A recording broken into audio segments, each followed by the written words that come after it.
Good evening, everyone. The April 8th, 2026 meeting of the Solana Beach City Council is called to order. City Attorney, are any items to report from closed session?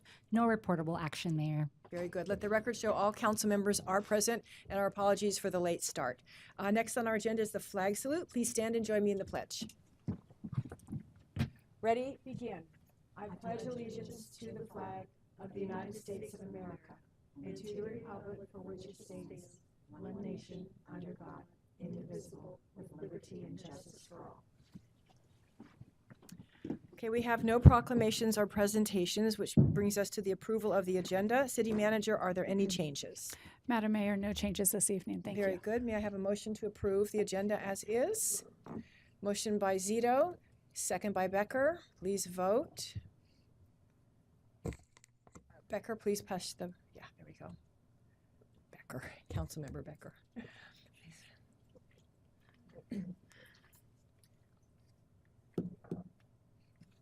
Very good. That passes unanimously. City Clerk, do we have any oral communications? We do. Okay. So on oral communications, this is the portion of the agenda that provides an opportunity for members of the public to address the City Council on items relating to the city business, but not appearing on today's agenda. Pursuant to the Brown Act, no action shall be taken by the City Council on public comment items. However, Council may refer items to the City Manager for placement on a future agenda. The maximum time allotted for comments is 3 minutes each.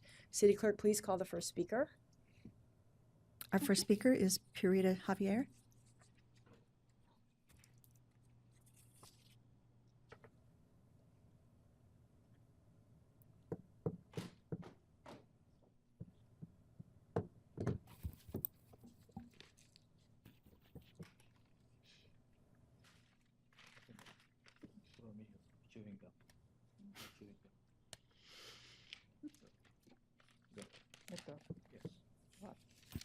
Okay, I'm going to start for 3 minutes. And Cesar, you're going afterwards, right? Caesar, you'll go separately. Cesar? Yes. Okay. Hello, I am Purita Javier and my husband, both victims of ceramics pottery kiln toxicity, poisoning the air we breathe from next door.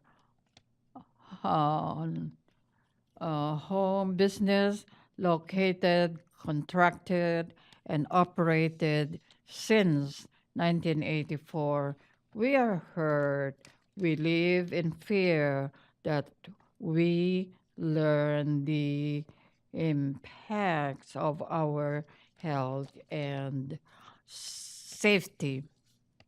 Research and studies on hazards in ceramics explains that insulation on even ingestion of air pollutants yield to asthma, COPD, respiratory problem,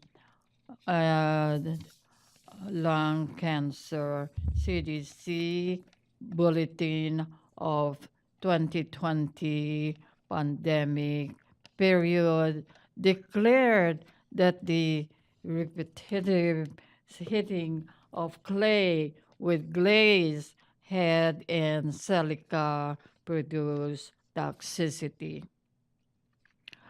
We share this lesson because air pollution is only part of the unseen enemy of the man, destroying cells in the human body. The air we breathe, the water we're drunk, and food we ate, the things we touch today reveal and pose threat to survivability of vulnerable child, adult, and senior. we cannot ignore or neglect the enemy unintentionally created and engineered as we aim from modernity and progress. Humbly, we offer a moral path beginning Parita, your from time is small. up. Thank you very much. Next speaker, please. Caesar, Thank you. Javier? Thank you, Ms. Dames, sirs. We are in search of a solution. We traveled with our own expense, if only to protect and defend our community. And in so doing, we see a bigger picture of threat, not only for Councilor Lacaba, the mayor, and the 11 elected officials of City of San Diego, but county as well. Environmental hazards is neglected, grossly neglected. And it is this unseen enemy that is destroying San Diegans. Javier family in our community under Councilor Rivera, District 9, and those accountable elected officials by the border, the Tijuana River Valley pollution. We are here not to put down people, but to amplify the weakness in our governance. Since 1993, when it was declared a beginning crisis, the city of San Diego and the county has no sign of acting positively in response to saving lives, protecting our real estate. In fact, this is a Kunos crisis, well known, and yet not in a single centavo in the budget of the city of San Diego, nor in the county has been declared something to support the cleaning and saving the lives of San Diegans. We are here because we want to emphasize that the region is the home of soldiers, brave soldiers who offered their lives as supreme sacrifice to protect us. Why can't our political warriors do the same? We are here not to insult or compete with you, but rather diplomatically, persuasively, to confirm that we should work all together regardless of political hierarchy. We can do something. In fact, we started asking money, even $1 or 5 cents in a sack, and the only problem now is where to put that. We do not trust our local officials. We do not even trust the church. To whom shall we now offer our assistance materially? That is our dilemma. Thank you, Caesar. Your time is up. Thank you so much. Thank you for this coming. privilege. We appreciate that you are experiencing issues with your health from what you say is from the ceramic kiln next door to you in your city of San Diego. We are a separate city and we don't have any authority over it. I know you're here only to share with the public what your concerns are, and we heard you. Thank you very much. Next speaker. Amanda Brown?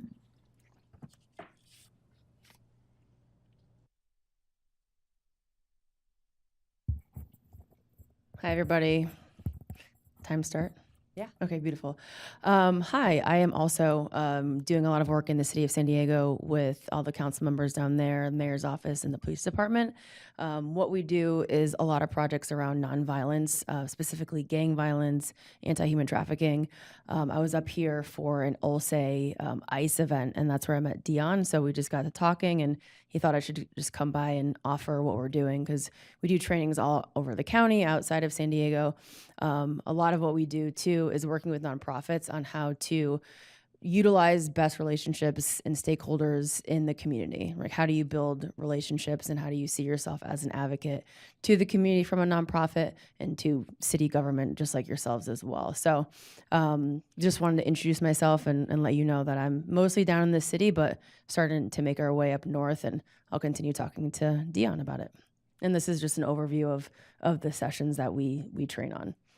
So you give a 5-session seminar series, I'm gathering, Yes. on yeah. how to prevent human trafficking and gang violence and that sort of thing, or how to deal with it if you've been subject to it. Yeah, it depends on what the nonprofit is. So sometimes a nonprofit will hire, like, for example, we worked with San Diego Workforce Partnership last year, and we trained advocacy and empowerment skills to their foster youth.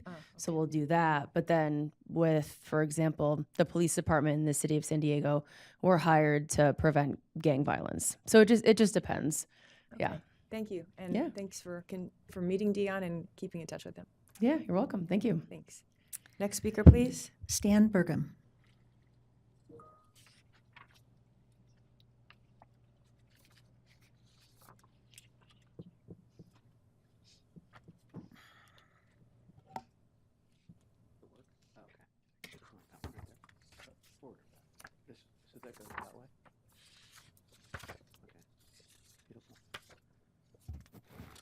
Good evening. Good evening, everybody. I have a proposal that I've been working on for a while. I've got with the I'm also part of the Parks and Rec Commission. I think all of you know that know me. So I came up with an idea from if anyone knows what Vita Parkour is. It's a fitness trail that's you can develop in various ways in a community. And the idea I came up with first was to develop it on the rail trail. So this is a quick presentation on that. We don't have time for Swiss Jack, but if you're interested, there's a thing that goes around. You can listen to Swiss Jack. It's a 3-minute presentation of what they've done in Zurich with the Vita Parkour. There's over 500 of these in Zurich. In Switzerland, about 1.3 million users, and there's about 2,500 of these in Northern Europe. The idea was for Solana Beach was to transform our existing rail trail, which is the most logical place to do it, not the only place you could do it, into a outdoor exercise trail by installing fitness stations at various locations along the trail. The objective is to create a free-to-use fitness resource that's ADA compliant for all ages, from young athletes to seniors, create a wellness integration. It creates cardiovascular exercise anytime one wants to use it. And the design would be of low maintenance materials to complement our coastal area. The trail specifics would be along the rail trail. It's about 1.5 miles, according to David. He told me it's 1.5 miles. Is that right? Or someone told me it was 1.5 miles. 1.7. Around there, right? So we'd build it 6 to 8 places along the trail of mixed fixed equipment. I'll show some examples in a second. The impact to the community would it would reduce barriers to exercise, providing free and high quality equipment outside, not in a gym, so there's no pay. Connect people in workouts. Anyone can use it. And it would be more people would use the trail, whatever trail we put it on, so there'd be more foot traffic, and we would use the sustainable material. I'm not going to do that. I put a roadmap together, kind of where I'd put it, but obviously I would get input from the city if it was supported. And there's an example of what it looks like. I would propose using wood, marine grade wood, so it's easy to maintain. It lasts a long time. And so that's one example of it, and the different station examples. There's another one for push-ups or just, pull-ups. And estimated cost, depending on how many stations there are.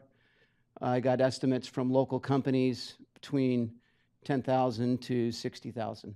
So that's the concept of or the idea of the Vita Parkour for Solana Beach.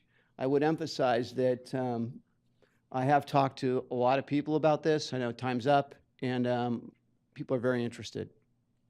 Thank you, Stan. I see we have Councilmember Becker has a question. Yeah, I just want to say thank you so much for doing this. I know you put a lot of time into it and research, and I appreciate that. And I did get the opportunity to watch the video, and what I do like is the simplicity and the nature, pieces of wood that I do think. I wondered if you had looked into talking to the Nature Conservancy that. Yeah, so Lisa brought that up. Yeah, I would definitely be interested in talking to, someone else, because you can put these on a trail, a regular real trail, or you can, but we have a rail trail, which is very unique. But yeah, I have not talked to that. I just need a contact person. okay. All right. We can get that to you, but Yep. thank you. I mean, I do appreciate it. Yep. You're coming up with a lot of good ideas, and we appreciate it that we've already done our work plan for the year. So I think I've maybe heard that. do- Alyssa told me that. yeah. so. So, okay. Well, I Well, just appreciate the hard work. thanks, everybody. Thank you. Thank you, Stan. I appreciate your good ideas over the years. Appreciate it. Thank you. Next speaker. Oh, that's all. Sorry. Okay. Very good. So we're now on to announcements. I've got some mayor's announcements that I'll start with. Sewer maintenance, starting Monday, April 13th through Thursday, April 16th. The city will conduct routine nighttime sewer cleaning between 10 p.m. and 5 a.m. We appreciate the community's patience as the equipment may be loud at times. Scheduling this work overnight helps minimize daytime traffic impacts. Also, starting the week of April 20th, the city will continue installing new linings in our sewer and storm drain systems to prevent leaks, reduce long-term repair costs, and improve reliability. Residents may see trucks near manholes during this work. No major traffic impacts are expected, and streets will remain open. Pre-construction, the Lausanne-San Diego double track. During the month of April, as part of the pre-construction activities for the Lausanne-San Diego double track, Sandag crews will conduct underground utility locating operations within and near the North County Transit District Railroad right-of-way in Solana Beach. Expect brief parking, lane, and trail closures on both sides of the tracks, including some nighttime work. Traffic control will be in place and emergency access will remain open. Schedules may change. Questions may be directed to Sandag at lausannecorridor@sandag.org. Jimmy Durante Boulevard paving project. As an update on upcoming work in a neighboring city that may affect local travel routes, Del Mar began the Jimmy Durante Boulevard pavement rehabilitation project on Monday, April 6th. At least one lane in each direction will remain open, but drivers should expect intermittent delays through April and May. The project will replace pavement between Via de la Valle and the San Diego River Bridge and includes updated striping to improve traffic flow and pedestrian safety. For more information, residents can visit the City of Del Mar's website. Heritage Museum roof repair and closure notice. Due to the rain forecast, the roof replacement project at the Heritage Museum at La Colonia Park has been postponed, and let's hope we get that rain.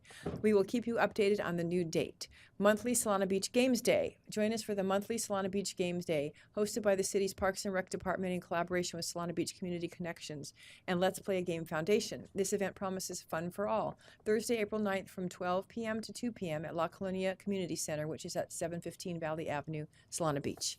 Council, any other announcements? Councilmember Becker? Yes, thank you. So this month, Solana Beach is proud to celebrate the 80th anniversary of Tony Sakal, a cherished family-owned restaurant in the neighborhood of La Colonia de Eden Gardens. Founded by Tony and Catalina Gonzalez in 1946, the restaurant grew from a small 26-seat modest eatery into a beloved local institution known for its long-standing traditions, delicious cuisine, and deep community roots.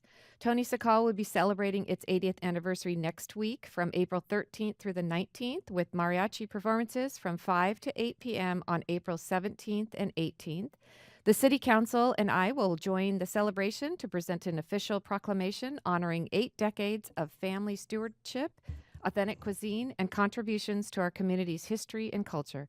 We invite the community to join us in congratulating Tony Sakal on this remarkable milestone and in celebrating a business that has helped shape Solana Beach for generations. Councilmember Edson. Yes, I just wanted to mention to everyone that the Padres are back with us, and it's time to jump on the coaster and take the coaster both ways to Petco Park for Padres games. Sorry for the little side conversation. City Manager, do you have any announcements? No announcements this evening. Thank you. Okay, very good. We're now on to the consent calendar. Items listed on the consent calendar are to be acted upon in a single action of the City Council. Items removed from the consent calendar by any member of the public may be discussed immediately following approval of the consent calendar. Any items pulled by the council will be trailed to the end of the agenda. City Clerk, have any members of the public pulled an item from the consent portion of the agenda? Yes, J3. J3, so one of them? Okay, very good.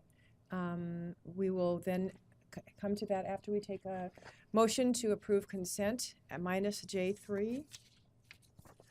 That's a motion moved. by Zito and a second by Edson. Please Second. vote.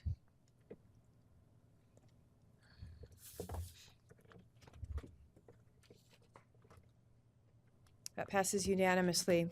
Okay, please call the speaker for item J3, Cesar, Javier?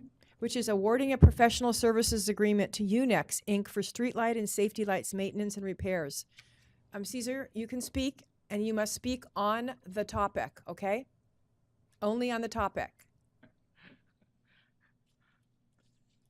Yes, ma'am. And yes, sir, Councilor, my friend Sito. I am enervated because these are our discussion things in Sandag, and I support this. In fact, the elements of experiment and observations are, the pillars of research. And we hope that such experiment would be extended along that intent to have a free ride for seniors. That's a different item. Uh, So what we're on now is the awarding a professional services agreement it's about street lights and street safety. If you want to speak Oh. on L, did you Oh, want to I'm speak sorry, on- ma'am. I was too fast. Yeah. You wanna speak on L1? This is on lights, right? Yeah, on the lights. Oh, So you have to speak I'm on sorry. the lights only. My mind is, I'm sorry. I okay. apologize. All right, but, we'll start over. honestly, this is the only council meeting where the map is displayed. It's easy to make or justify our stand. Yes, on light. You see, the geography of this city is on top of a hill. It beacons the metropolis and megapolis intent of our planners. It's a lighthouse. What else? It's a maritime benefit because they could navigate. Where is Encinitas, where is Del Mar, and where is the city of San Diego? With great technology, I think we are on the right path, ma'am. Thank The you. zonal energy would help us bring light, and there is light. Thank you. Thank you. All right, may I have a motion to approve item L3, please? Or J3? A motion by Edson, second by Zito. Please vote to approve J3.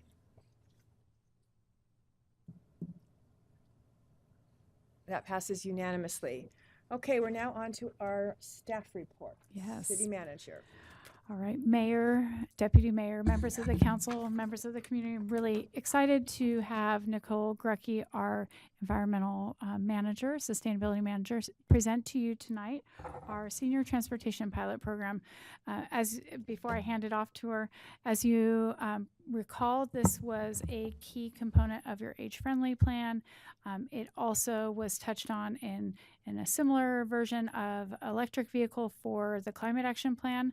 I want to commend Nicole and Diana, who have done a tremendous amount of work meeting with the community, reviewing the proposals to bring to you this pilot today, as well as the SANDAG grant application. So with that, I will turn over to Nicole.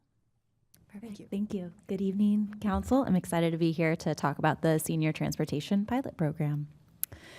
So as of 2024, U.S. Census data has 26% of the city's population age 65 and over. Across the United States, by 2035, the number of adults older than 65 will be greater than the number of children and youth under 18. We're overachievers here in Solana Beach. We've already met that, and the gap is anticipated to continue to widen in Solana Beach over time. Because of this, we've known that our aging community is a priority. So in 2021, the city became a part of AARP's Livable Communities Network. This was driven by community input, which also led to the formation of Solana Beach Community Connections, or SBCC, a volunteer-driven nonprofit dedicated to assisting mature adults who seek support to age in place. The city worked with AARP and SBCC to put together a plan and ultimately adopted the Age-Friendly Action Plan in 2023.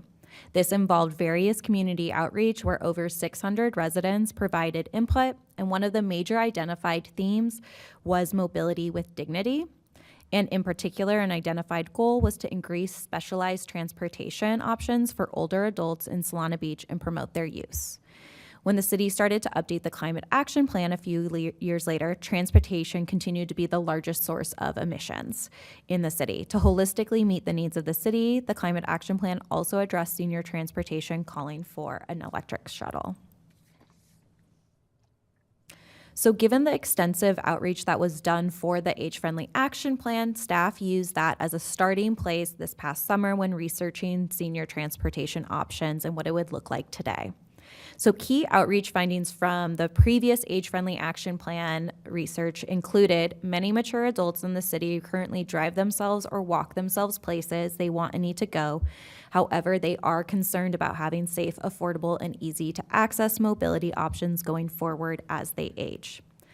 They also noted that public transportation is primarily offered up and down the coast to Solana Beach, but there aren't many options going east-west, and it's not currently meeting the needs of the community, resulting in residents relying once again on private automobiles. A few older transportation options exist within the city, but often individuals are unaware of the services or they may be limited by hours of operation, types of rides, and need for the enrollment. For instance, NCTD does provide a paratransit option, Lyft. This is different than Uber Lyft, it's L-I-F-T. So Lyft is for customers with disabilities who are unable to use the NCTD fixed route bus or Sprinter services, and you must be eligible and register certification prior to using. So with that background in mind, staff conducted various outreach around the idea of a senior transportation system. First, meeting with key stakeholders in the community, including SBCC, the Solana Beach Presbyterian Senior Center staff, and we then put together 2 focus groups and also solicited feedback through an online survey. So we created, going over the survey feedback first, we created this survey to distribute to residents. We launched it at Fiesta del Sol last year, so it was not necessarily a requirement for you to be a mature adult to take this, but as you can see from the results, over 50% of the respondents did identify as over the age of 55. After Fiesta del Sol, we further distributed this through the weekly update. We also worked with SBCC, and they distributed it through their mailing list. Some other key takeaways were that residents rely on a car for transportation and rarely, if never, use public transportation. This is in line with the feedback we heard a few years ago, and that the places that people would like to take the transit system were places like the grocery store, pharmacy, and other recreation places like the beach, library, and senior center. So we also held 2 focus groups. One was in partnership with the Pres Church and the other with SBCC and hosted at La Colonia. In total, we had 24 attendees. And some of the questions that we were really trying to get further insight on during these focus groups included what the service territory should look like if we have this service. Should it stay to city limits? Should it be larger because we don't have any hospitals in city limits? Is that important? What should the hours be? And what's the preferred method of doing this? Is an app an option, and all of those. So similar to the findings of the survey, the focus groups reiterated that the majority of mature adults use a personal car and or rely on someone else to drive them. And then looking at the service boundaries, given the city doesn't have any hospitals, staff was concerned if a pilot project needed to include that and how would that work. However, based on the feedback we received, many people use local doctors, dentists that are in city limits, and that was a priority over the hospital visits. So, and with continuing to see, similar to the survey, preferred points were grocery store and pharmacies. For days and hours, we heard that the preference would be weekdays over weekends. Many older adults have family in town over the weekends that can help get them to where they need to be, and that mornings, but not too early, and afternoons were most important for coverage. There was less of a consensus on exactly what day of the week would be best. Then also we asked about the technology factor of it all. So not all residents of this target program have smartphones, and those that maybe do have smartphones don't always feel comfortable navigating different apps or navigating to book a ride via an app. So additionally, while Lyft and Uber are available in the city, sometimes mature adults also don't feel safe using these services with some of the feedback we heard, and that there's also a preference on having someone drive that would be willing to carry groceries to the front door and help them with that. So with all that information and reviewing other cities' programs, the city put together a request for proposals. We released it on December 8th. Proposals were due on January 22nd. The city received 5 proposals. They are summarized on the screen in an alphabetical order. Kind of high level, the RFP gave a limit of $100,000 for 6 months, which is the budget that the council approved for this current fiscal year. We asked for there to be a minimum of 2 service days. This was based on our preliminary research on what should be feasible with that budget, a wheelchair accessible vehicle, and a preference for electric vehicles, but not a requirement.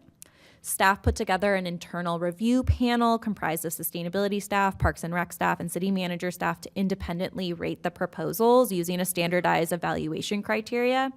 The unanimous staff top choice was Jewish Family Services, JFS of San Diego. So JFS is the staff recommendation because of many factors. They have been providing transportation to older adults in San Diego County, including contracts with jurisdictions for over 2 decades, and come with very positive references. They also have an existing call center and dispatch platform that Solana Beach will be able to utilize. This addresses the concerns from members about not having to rely on an app and a smartphone to book a service. They also use Language Link for real-time interpretation in over 300 languages. They were also the only proposal that had multiple models. So this model will include a staff driver, volunteer drivers, and also utilize Uber and Lyft Health. While we did hear concerns about using Uber and Lyft within the focus groups, as a pilot, staff believes that being able to test all 3 of these models at once is the most cost-efficient way to learn what residents prefer after using the service and provide insight on what model is best system to meet the city's needs long-term. Additionally, while Uber and Lyft Health are pulling from Uber and Lyft drivers, they do have slightly more stringent requirements to be called. So to be selected as a driver, you have to have a car with 4 doors. You have to have accessible doors, so no high-step vehicles like a pickup truck is going to be picking you up. Drivers must be over 25 years old, at least 1 year of driving experience. And additionally, if there's any bad reviews and feedback, they will be removed and won't be able to be called again.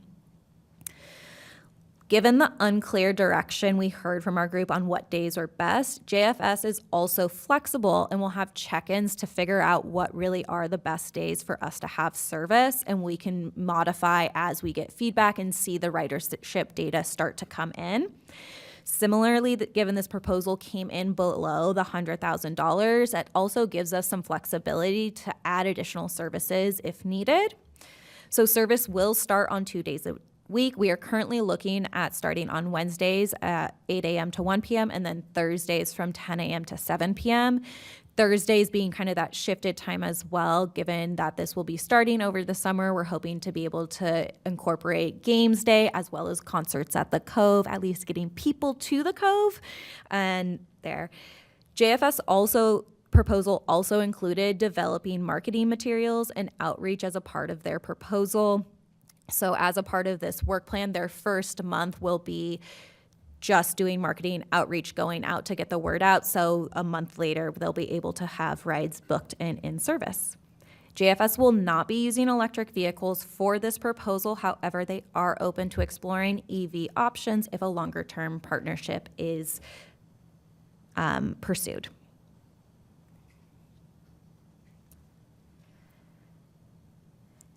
And then we have SANDAG Flexible Fleet Grant Program. Staff has been tracking this, as I know many council members have also been tracking this. Their call for projects was finally released on March 27th. So this grant has two categories, a new pilot and an enhanced pilot. After staff reviewed the call for projects and looking at creating a financially sustainable program long-term, staff will look to complete a proposal for enhanced pilots. Enhanced pilots have a maximum award of $500,000. To be eligible, they have to be a continuation or modification of a service that is currently operating or has operated in the past. The modifications must improve the service and accommodate new growth through a modification to geographic limits, new service models, new project partners, or new technologies. We believe that the 6-month pilot with JFS, if approved by council, will set the city up for success in applying for this enhanced pilot. There will be a few weeks of overlap before this application is due that we hope we'll be able to utilize to bolster the city's application, including that 1 month of marketing and outreach, as a good proportion of the scoring criteria is being able to put together a proposal that demonstrates how you're going to reach hard to reach populations. As an enhanced pilot, this will give the city an opportunity to expand this in many different ways potentially. So staff is evaluating what the best approach is, but some of the options that we have been discussing is we could use this grant funding to pilot this beyond seniors. We could also look to add new locations. So maybe this is how we incorporate hospitals as a potential stop. Looking at introducing a fare system. When we were doing a lot of our outreach, we heard that residents would be willing and open to paying a small fare of $2 to $3. So maybe this is also a way to figure out how to make that work and also demonstrate how this can be fiscally sustainable long-term once this grant funding has gone away, as well as looking to potentially expand this past just 2 days. So those are kind of all the different options that the city staff is looking at. We're also open to direction from council, but looking forward to seeing how the pilot progresses to really help us hone in on exactly what that will be. So I've done enough talking.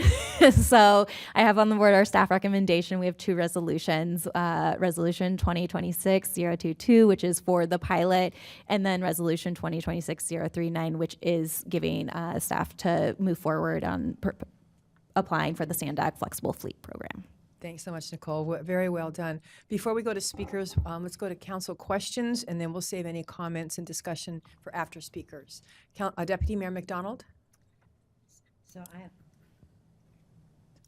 I have a lot of questions, and before that, I will preface that I went to multiple focus groups of the Age-Friendly Action Plan, and also went, I think, to both focus groups that Nicole held, the one at the Presbyterian Church and the one at La Colonia Community Center, to hear what residents had to say.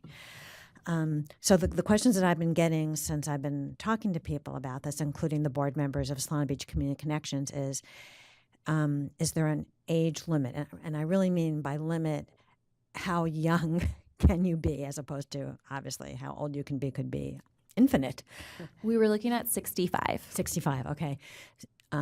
So, because I know sometimes ARP now says 55, you're an older adult, but 65 would be, and the way we would look at that. Also, I've gotten questions, is there an income limit? No, we were not planning on there being an income limit during this pilot. And this would operate within the city limits. So yes, you could shop at Vaughn's and Sprouts, but no, you wouldn't be able to shop at Whole Foods because that's just outside of the For this pilot, for yes. this pilot program. Let's see. The other question is, because you spoke so fast,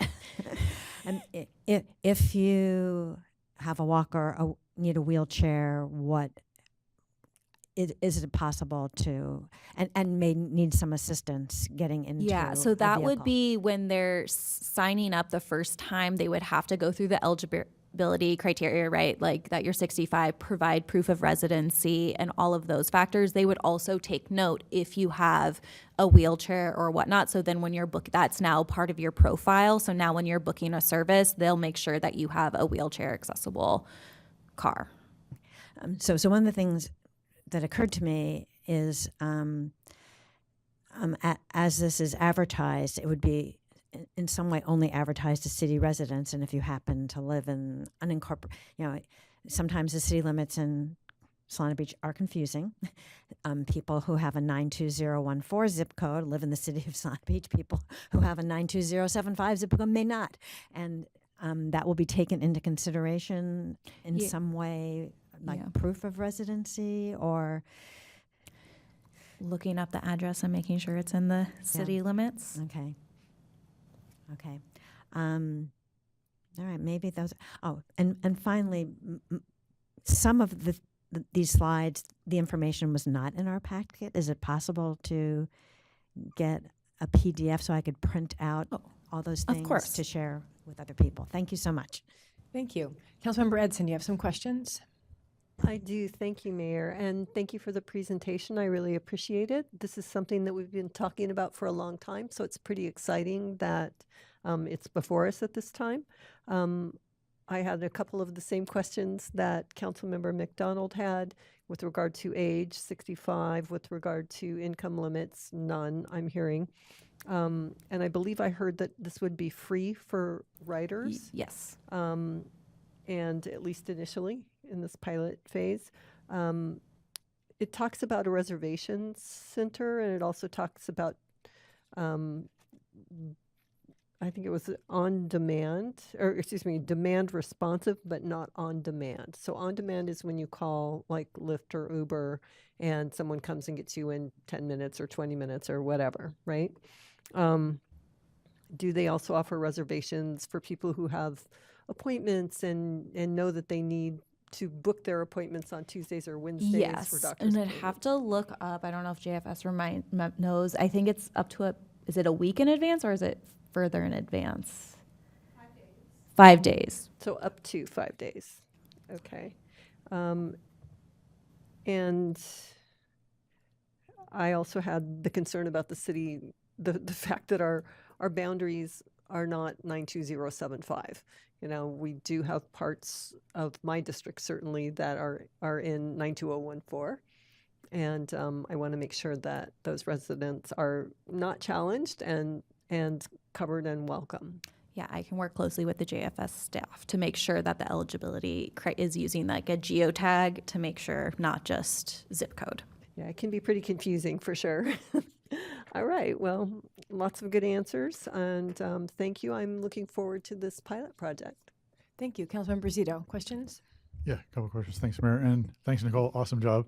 Did a great job clearing up one of my confusion points, but just, I mean, clearly the way I guess hopefully interpreted the original staff report was 14 service hours per day, but it's 14 service hours per week, correct?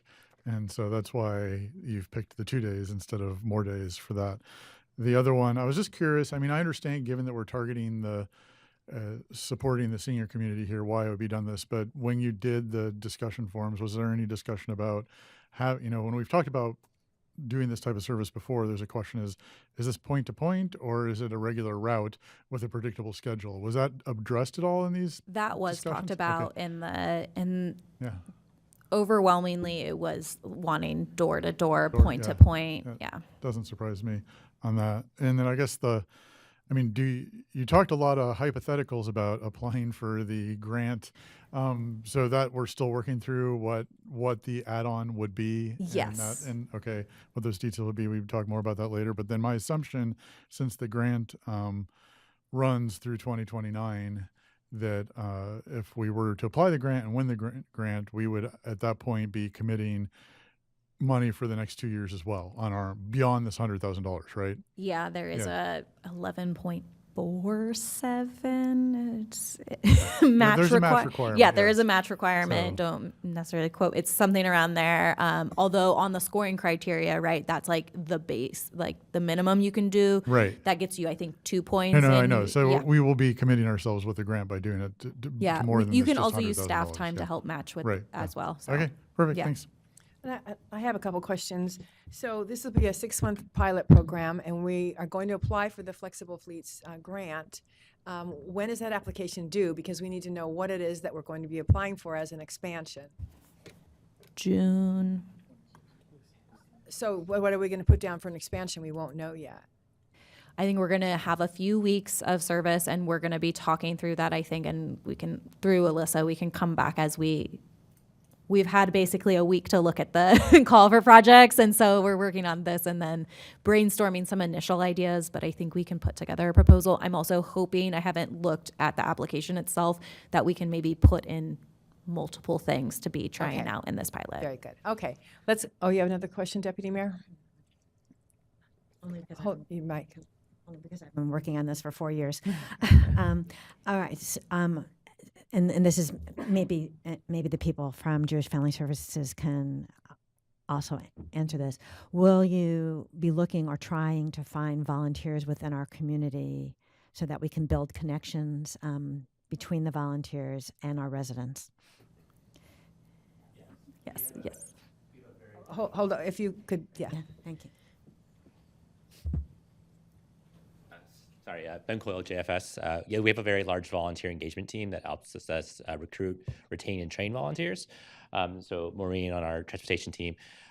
We also provide other older adult services, whether it be minor home repair, food services. So our team is really good at providing volunteers for that and looking in certain areas. Most of our volunteers like to volunteer near their homes. So yes, we'd be looking for volunteers to support that. That's also key for the matching requirement for the SANDAG grant, because volunteer time is also part of eligible matching requirement. And we have a lot of experience in our other SANDAG grants of using volunteer time to match and to match that, because it's always, that percentage always looks very tough for matching, but staff time and volunteer time does help meet that requirement, make that lower. Thank you so much. Okay, very good. I don't know if you have both pulled speaker slips, but let's start with the two of you. Maureen and Ben, did you have prepared remarks or? No, nothing? Okay, all right. Any other speakers? Just Caesar, Javier?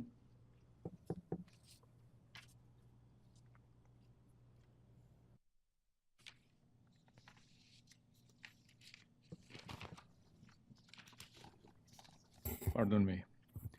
L11, L12.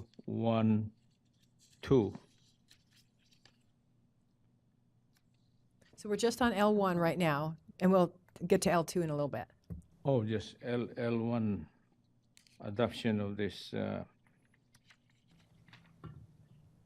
services, a pilot project for seniors. Yes. Look back. The builders of our city, Solana, are brave and patriotic, many of them soldiers, civilian workers, farm workers, business workers. They build the city, and now they're aging. It is just but moral justification to provide the maximum, the adequate, timely, efficient, effective mobility transportation. We are on our twilight years. We don't have to blink and say, oh, let's wait and see. No, ma'am, no, sirs. Let's do it timely, simply as we could, and implement this beautiful, what other verb, beautiful, gorgeous, encouraging, reinvigorating, moral boosting for people in their twilight years, the builders of what we have now. Thank you, ma'am. Thank you, sir. I hope that all our urban planners would be dedicated to center every program and projects to man's survivability. We say this because we feel the need. We feel and savor the good and the bad and the ugly in a show window city, which is San Diego City. Pardon me. We have to have reference. We have to have evidence that what we are doing is morally upright. That's my argument, and we believe that we are on the right track, ma'am. Make it faster. Twilight years is so fast. Thank you. Thank you. Any other speakers? Okay, council discussion. We have two motions that are prepared for us. One is about this pilot program with Jewish Family Services, and the other is applying for the Flexible Fleets Grant with SANDAG. I think everybody said what they're going to say. May I have a motion to approve each of those? And it would be nice if our deputy mayor would do so. There, where, oh, remove yours. No, down below, the first. Yeah, there we go. Okay, Deputy Mayor, if you can now make a motion, given you've worked on this for so long in 2 capacities. It gives me great privilege to make a motion that we adopt Resolution 2026-022. Can we do them both at once? Yep. Or, and Resolution 2026-039. First, to pilot a 6-month senior transportation program for the spring and summer of 2026. Second, to develop an enhanced pilot for the Sandag Flexible Fleet Grant using feedback and data from the initial pilot program. Very good, and I see a second by Councilmember Becker. One thing I just wanted to say before we get started is just to consider the day Wednesday, because I know sometimes I've had difficulty scheduling a doctor's appointment on a Wednesday because either the doctor's not there because they're in surgery or they just take the day off. So just an idea to consider, maybe Tuesday, Thursday. Yeah, we can look at that. Okay.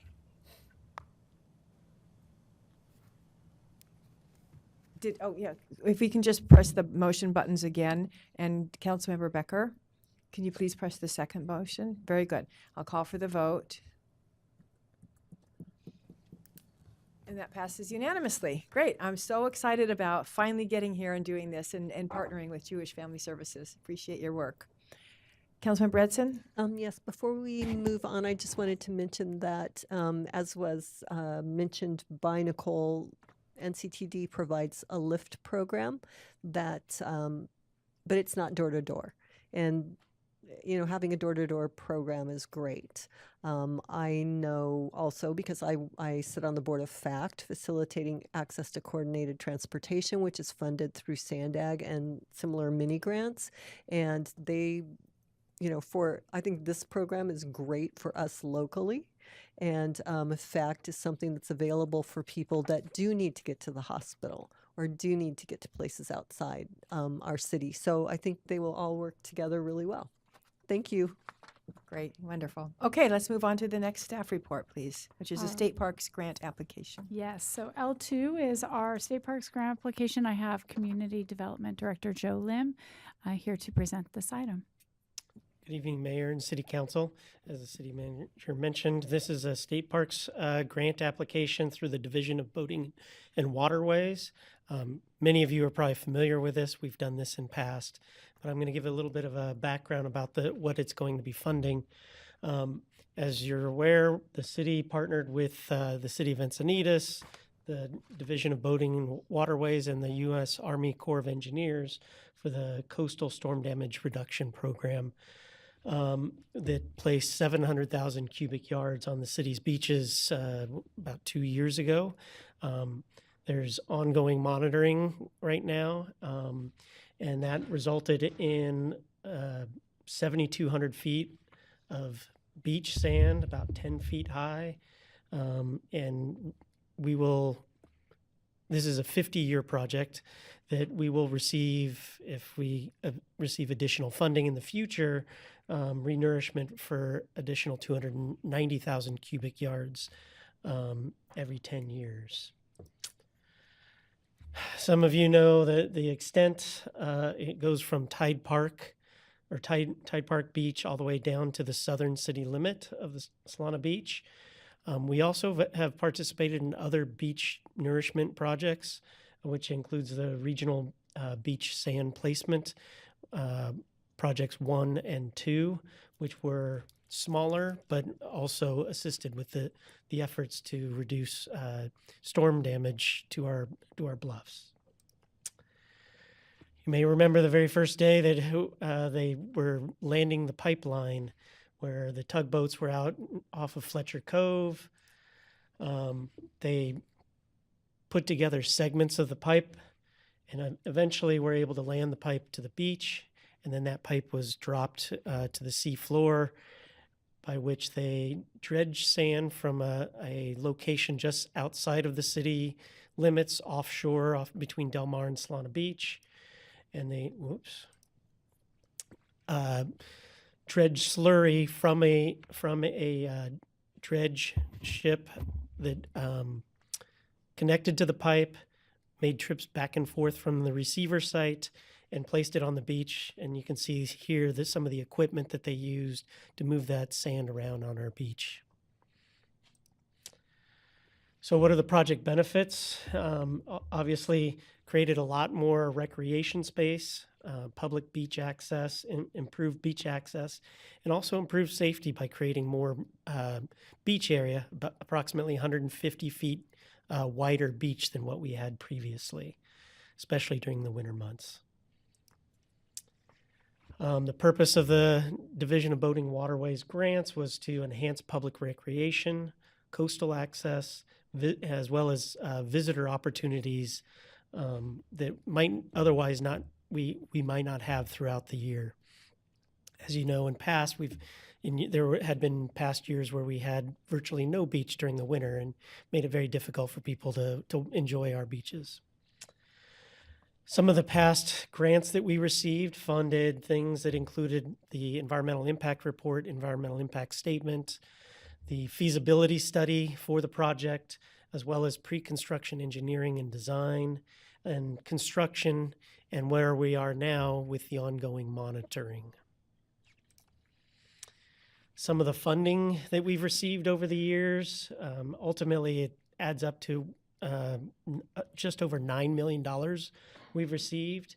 And the photo on the left kind of gives you an idea of the extent of the beach that we have now, because that's the southern extent looking from the Del Mar Shores camera that was installed as part of this project by the city. That was part of our match for these grant funds.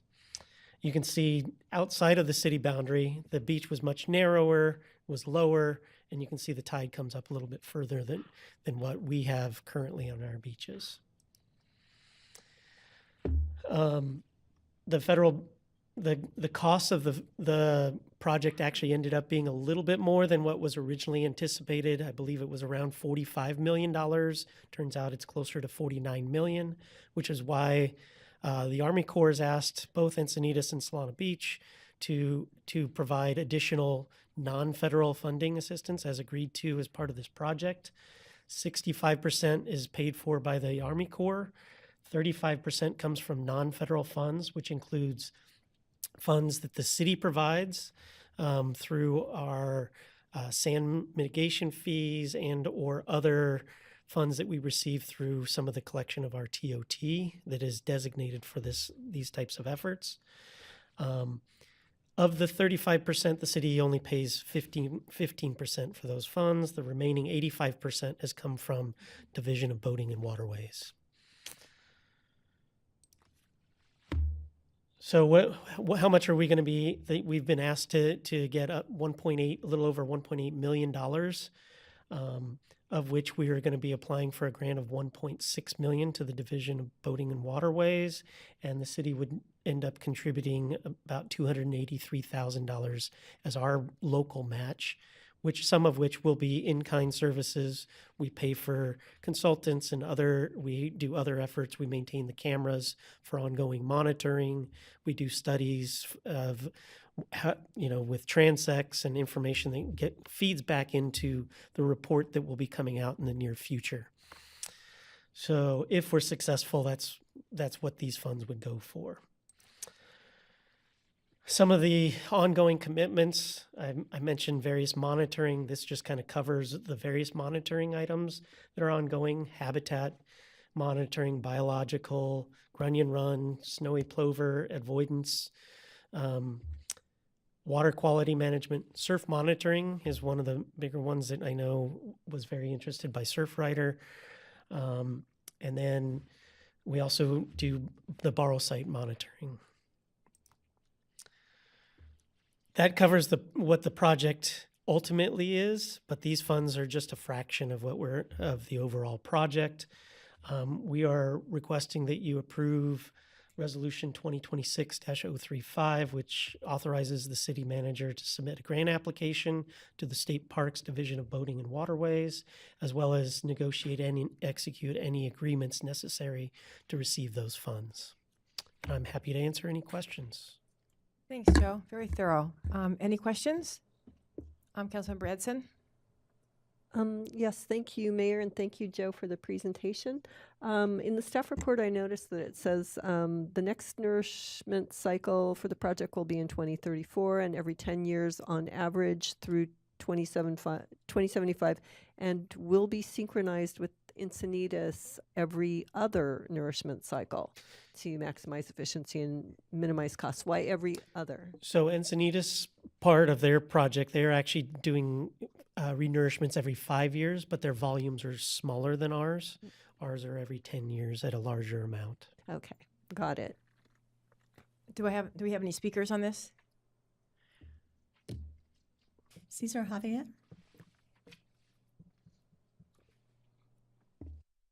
Thank you. The U.S. Army Corps of Engineers. I work with them in parallel in our country of origin.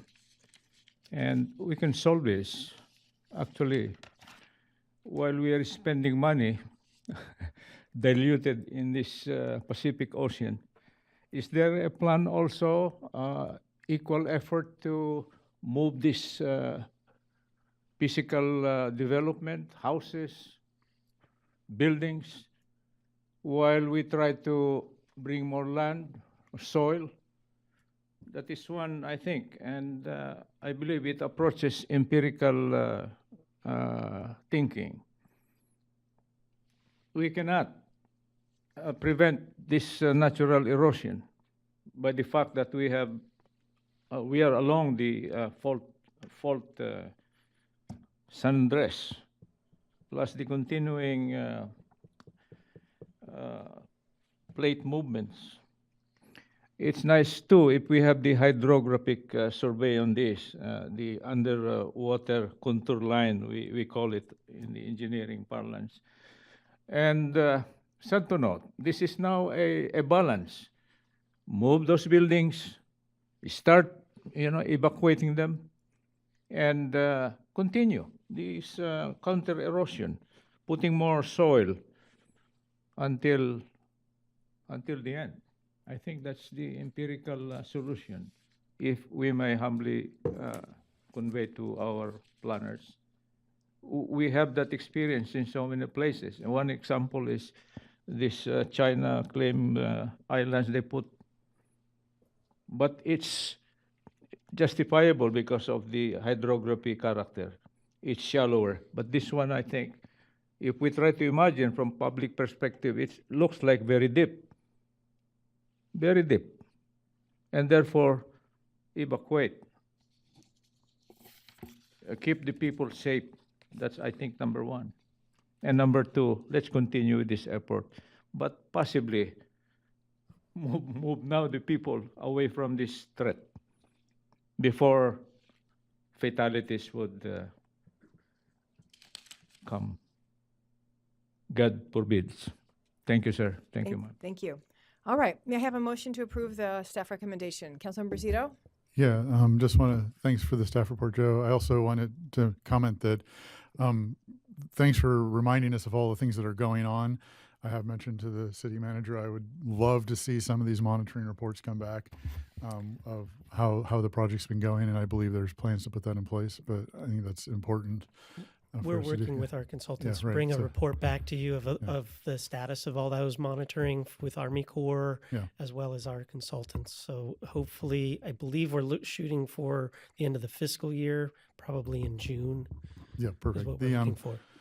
Yeah, so it'll be great to see that information. I mean, outside of that, all I can say is just being someone who gets to the beach almost every day, one way or another, that I just, I don't know if my colleagues have experienced this, but the crowds that have been there since the beginning of the year are mind-boggling, actually, which is, showing the benefit that this project has provided. Because as you pointed out, a couple of years ago, that beach wouldn't even be there. They wouldn't even have any place to go in the winter because the sand would have been gone. So it's just been a huge benefit for this whole community. And because of that, definitely in support, I'd like to make a motion to adopt Resolution 2026-035 as outlined in the staff report. Very good. Councilmember Edson? Yes, well, thank you for the report. Really appreciate it and all of the reminders of the process.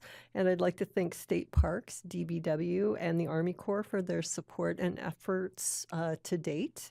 Also, like to thank Congressman Mike Lovin for securing the long-awaited funding, federal funding that was necessary to finally realize this long-awaited program. As you mentioned, those people on the beach, there's fiscal impact for that. I mean, it's very supportive for us, but in addition, I noticed fiscal impact of in the amount of $283,000, which is proportional, will be provided by the city. Hopefully, we'll get the grant for the rest, but a portion of that comes out of our TOT. Isn't that correct? Yes, that is correct, Councilmember. And we just recently did a TOT survey. The city put out a TOT survey, correct? That is correct, yes. Okay, so this is a way for people to realize the goodness that comes from TOT, and maybe they should consider that, I think. So with that, I'd like to second the motion. Very Thanks. good. All right, please vote. Okay, that passes unanimously. That concludes our action part of the agenda. Legislative correspondence. Nothing?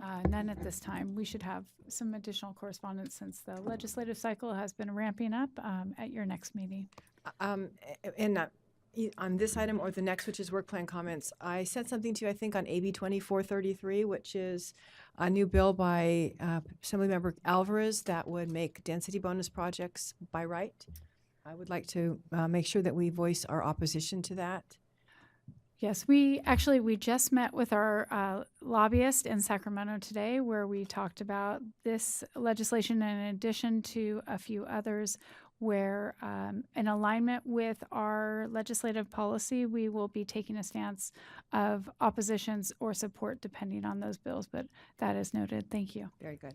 Any other work plan comments? Compensation and reimbursement? Council Commission reports? All right. Good night, everybody. This meeting is adjourned until April 22nd.